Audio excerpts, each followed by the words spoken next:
makam ayah bara Nabi Ibrahim alaihissalam, Khalilullah, di mana? Jangan cuma di Gaza deh. Kasih Gaza penuh itu. Di kota Al-Khalil, di Palestina.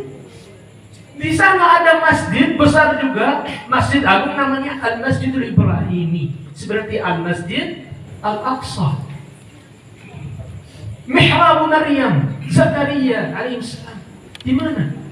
Di Palestina. Nama kurma yang disebut di Al-Quran adalah di Palestina. Maka Musa alaihissalam, wallahu a'la wa a'lam bis-shawab, di kota Ariha di Palestina. Makam Yusuf alaihissalam di Palestina, wallahu a'la wa a'lam bis-shawab, di kota Nablus, yang sering orang al-maghdubi alaihim setiap bulan mereka masuk ke kota Nablus perang sama saudara kita ya tinggal di sana, sama warga sana. Kenapa? Mereka ingin ziarah makam Yusuf alaihissalam. Jubbu Yusuf alaihissalam, jub yang sumur. Ya, di mana? Di Palestina. Palestina ini bumi mukjizat, selain bumi para nabi. Ini bumi mukjizat juga. Mukjizat yang dari sebelum Nabi Muhammad SAW dan yang akhir zaman. Nanti Ya'juj Ma'juj habis di mana? Di Palestina. Masih Dajjal, Isa alaihissalam membunuh Al-Masih Dajjal di mana? Di Palestina, di kota Al-Lud. Tempat wisata khilafah umat Islam ketika Imam Mahdi nanti muncul. Nanti jadi markas khilafahnya, tempat wisata khilafah umat Islam di mana? Di Palestina, di Baitul Maqdis, di Masjidul Aqsa. Walaupun nanti beliau muncul di Makkah, banyaknya di Makkah, tapi pindah ke Baitul Maqdis. Semua yang kejadian nanti di akhir zaman ini kita jangan jauh-jauh, ini kita di akhir zaman. Di Baitul Maqdis, di Palestina. Al-Malham Al-Kubra, perang yang besar. Kalau nanti baru terjemah di Malham Al-Kubra artinya Al-Malham Al-Kubra, ya perang besar itu bisa dijelasin di sederhana terjemahnya. Itu dari saya. Ini nanti kejadian di mana? Di Palestina. Orang Yahudi di akhir zaman Allah Subhanahu wa taala dikumpuli semua orang. Maaf ya, kaum al-maghdubi alaihim di mana? Dikumpuli di mana? Di Palestina. Batu dan pohon nanti di akhir zaman bicara, wahai muslim, di belakangku ada satu orang dari kaum maghdubi alaihim, datanglah, bunuhlah dia. Kecuali pohon al-gharqad wa huwa min syajarihim. Dari ini pohon mereka, enggak akan bicara pohon al-gharqad. Ini yang kejadian di mana? Bukan di Wonogiri atau di sini. Di Pekalongan. Kalau saya Pekalongan itu harus tutup hidung gini, biar saya makhrajnya benar gitu. Ini di Palestina nanti kejadian ini, di Baitul Maqdis. Semuanya kejadian di Baitul Maqdis. Hubungan kita sama Baitul Maqdis itu harus cinta. Bukan kita lihat peduli sama Baitul Maqdis karena kasihan gitu. Jangan lihat warga-warga di saudara kita yang di sana, kasihan dibunuh, anak-anak mereka dibunuh mereka sama al-maghdubi alaihim. Jangan kita lihat karena kasihan. Mereka di sana ahli izzah. Mereka di sana turunan para nabi. Yang mereka di sana itu mewakili kita. Mereka mengganti kita. Yang harus saat ini di sana itu kita. Bukan mereka aja. Tapi saat ini mereka yang hadapi kaum al-maghdubi alaihim. Kita harus tahu kalau kaum al-maghdubi alaihim menang di sana, na'udzubillah min dzalik, berarti mereka sampai kita di sini, di titik ini. Ini target mereka. Mereka ingin menghancur Baitul Maqdis. Mereka ingin menghancur tempat Isra Nabi Muhammad SAW. Kenapa? Karena di dalam akidah mereka, di dalam keyakinan mereka, ketika mereka menguasai semua bumi Palestina atau Baitul Maqdis, dan mereka sudah menghancur Masjidul Aqsa, dan di atas runtuhannya dibangunkan kuil Sulaiman dari batu-batu namanya Al-Qudus, batu Muqaddas yang adalah di dinding dan timpuk Al-Masjidul Aqsa. Akan nanti Ad-Dajjal, Masih Ad-Dajjal itu muncul. Kenapa mereka mau ingin Ad-Dajjal itu cepat muncul? Karena di Al-Quran, kitab kita dan kitab mereka dan iman mereka, akidah mereka bilang umur negara mereka yang dibangun, berdiri atas bumi Palestina hanya 80 tahun.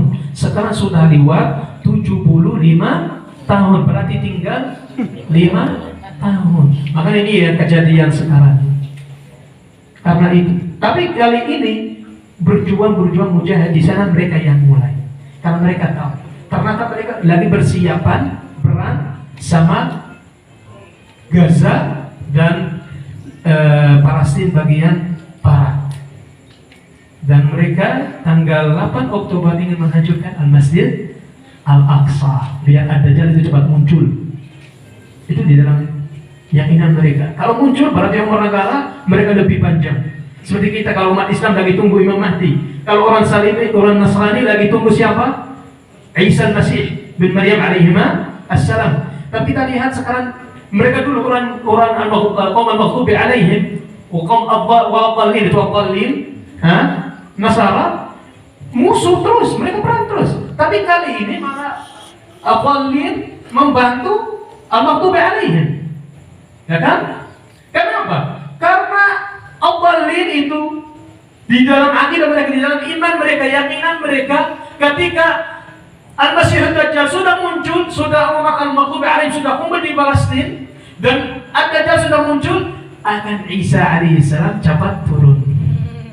Berarti mereka membantu al-maghdubi alaihim karena ada sesuatu, bukan karena mereka cinta al-maghdubi alaihim. Nah, itu orang kafir membantu orang kafir. Bagaimana kita yang umat Nabi Muhammad SAW yang kita punya satu kiblat, satu Nabi, satu Tuhan, Allah Subhanahu Wa Taala, wa Nabi Muhammad Sallallahu Alaihi Wasallam. Al-Muslim akhul Muslim, wal Mu'min akhul Mu'min. Wa man lam yahtam li amr al-muslimin falaysa. Aqulu qawli hadha wa astaghfirullah li wa lakum. Wassalamu alaikum warahmatullahi wabarakatuh.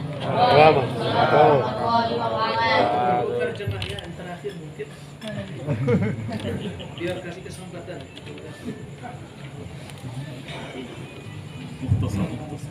Beliau mengakhiri ceramah beliau menyebutkan tentang al-hadis al-muslim akhul muslim, yaitu muslim itu saudaranya sesama muslim. Muslim yang ada di Indonesia saudaranya muslim yang ada di Palestina.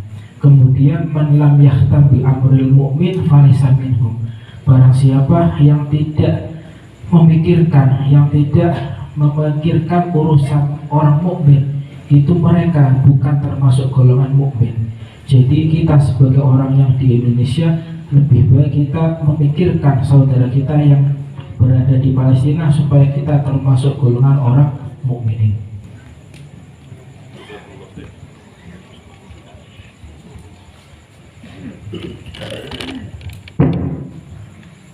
Alhamdulillah, dari dua ulama kita mendapatkan ilmu, kita mendapatkan hadis-hadis nasihat Rasulullah Sallallahu Alaihi Wasallam.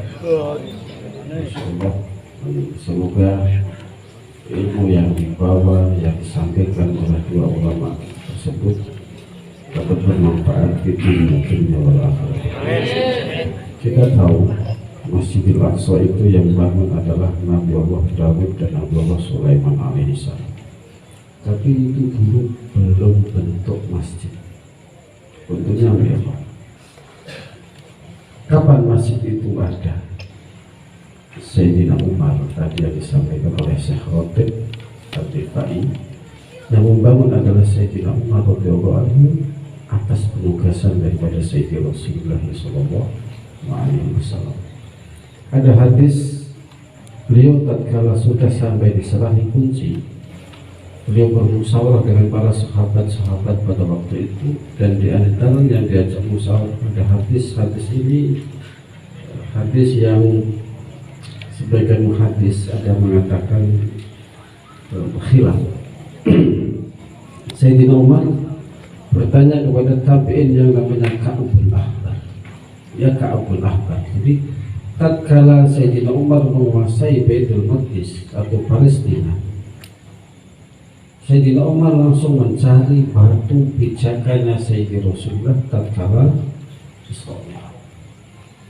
Setelah dicari ketemu,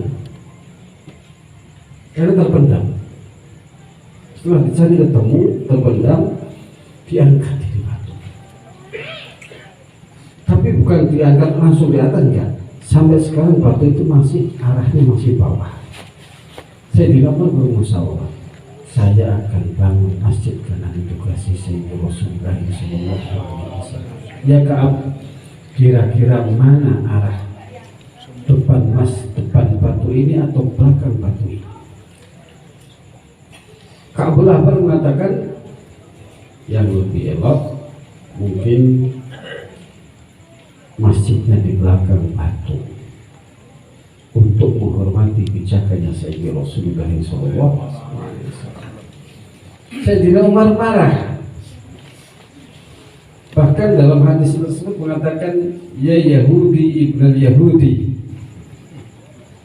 ya Yahuda ibn Yahudi, hei anak Yahudi, hei orang Yahudi, putra orang Yahudi.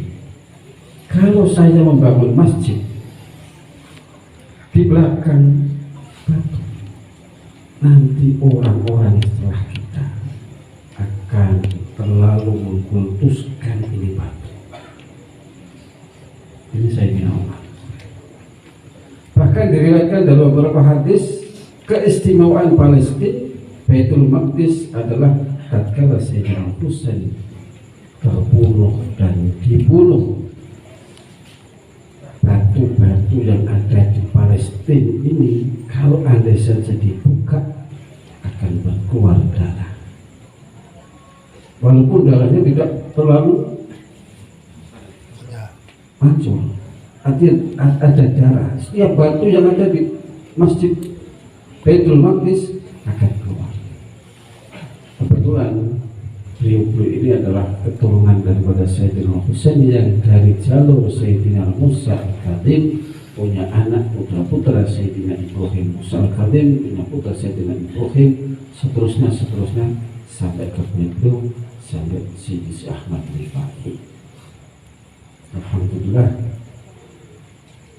kita mendapatkan keilmuan daripada beliau. Insya Allah keilmuan ini, dan insya Allah malaikat akan jadikan, Allah akan jadikan malaikat dalam majelis ini pertamanan surga. Kita minta kepada Allah dalam pertamanan surga ini pengampunan daripada Allah. Yang dari kami ada kurang lebihnya mohon maaf. Kami minta doa yang terakhir adalah kepada Sidi Amin.